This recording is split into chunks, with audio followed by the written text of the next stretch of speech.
My name is Tahil Sharma. I'm an alum of AMP Global Youth, um, being involved in a couple different ways, and I now work as the regional coordinator for North America for the United Religions Initiative. Great. So that sort of leads me into our next question. Where are you currently working and what are you doing there? Sure. So I work for the world's largest grassroots interfaith organization, which is the United Religions Initiative. They have over 1,050 chapters in 108 countries.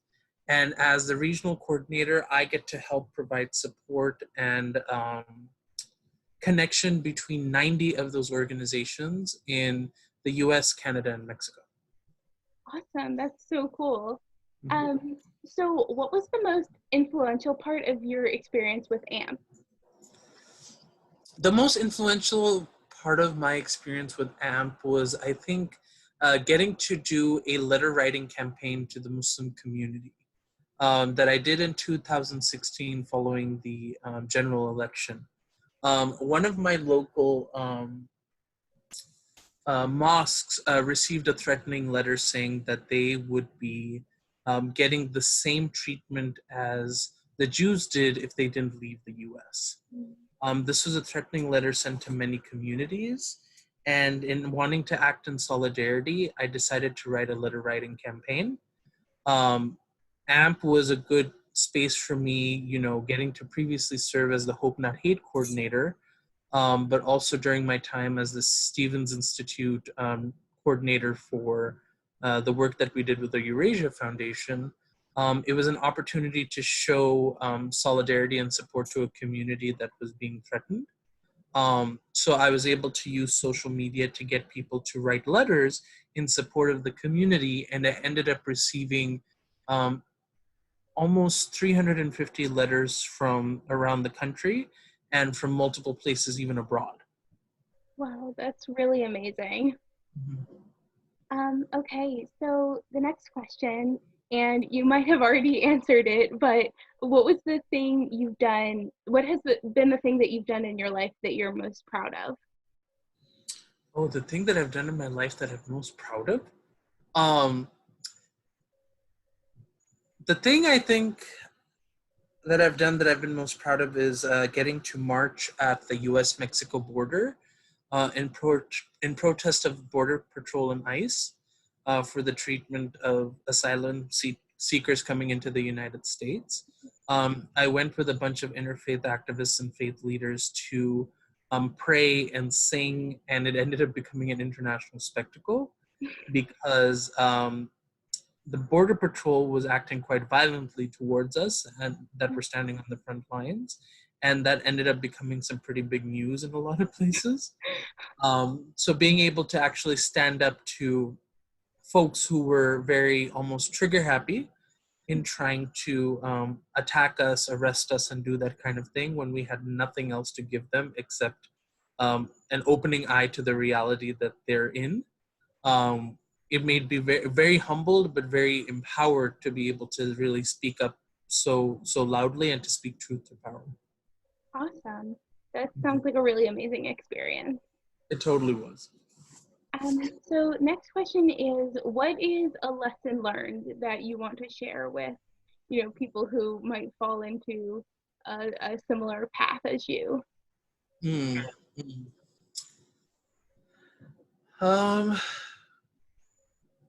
I think it's a quote that Dietrich Bonhoeffer had mentioned, that silence is speaking and not acting is acting. Mm. And it's the point that when we have a lot going on, um, not just speaking about the pandemic right now with COVID-19, but the overlapping issues that are becoming even more clear during this pandemic.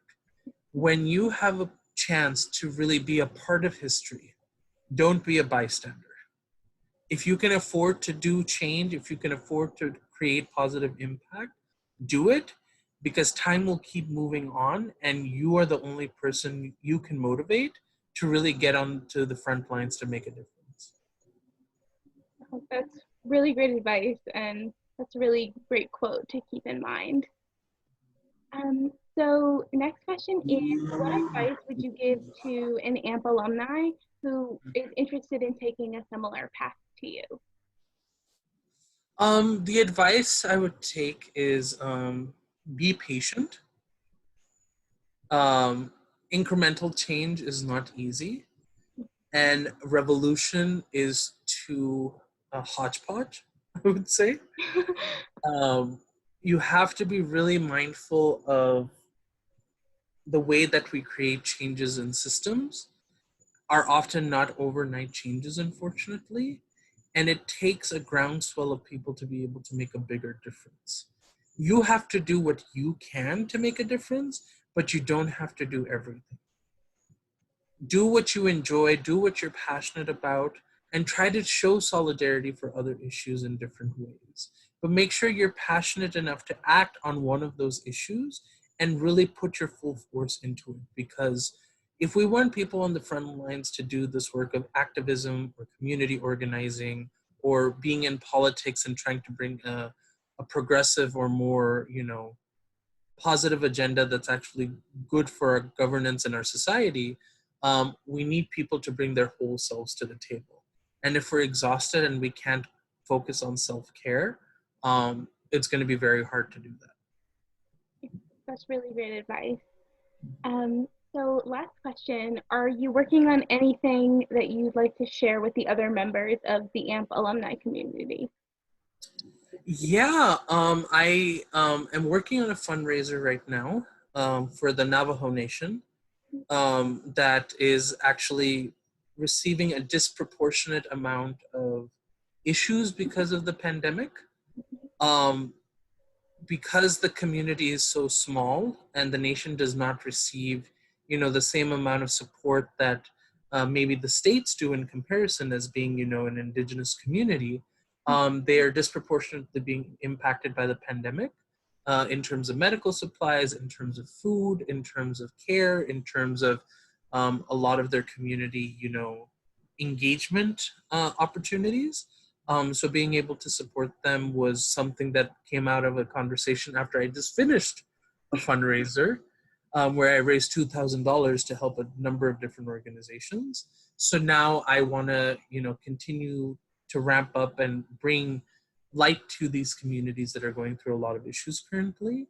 I also am working on a number of different initiatives locally to help support trying to feed people, trying to raise awareness about pushing against fake news and conspiracies that come up because of the pandemic. Um, and most importantly, just trying to create virtual space for people to be able to engage one another and speak to each other about how they're going through this physical isolation and what are their needs so that we're able to support them during this difficult time. Great, and we'll definitely put the links to everything that you're working on in the description of this video. So if anyone who's watching is interested in sharing or donating, you'll be able to check it out there. So Tahil, thank you so much for your time. And if people are interested in following what you're up to and the amazing work that you're doing, are there sort of any social handles that they can follow? Mm-hmm. You can search up Interfaith Man on Twitter and Instagram. You can search me up by my name on Facebook, and I also have a website, tahilsharma.com. So if you ever want to check out what I'm up to, obviously not much as of this point because of my new job and other stuff, but it's not going to necessarily stop me from, making sure I let people know the opportunities of when I'm speaking or if there's an important initiative to get people involved with. Great. Thank you so much for your time. Thank you so much. Appreciate it. Of course.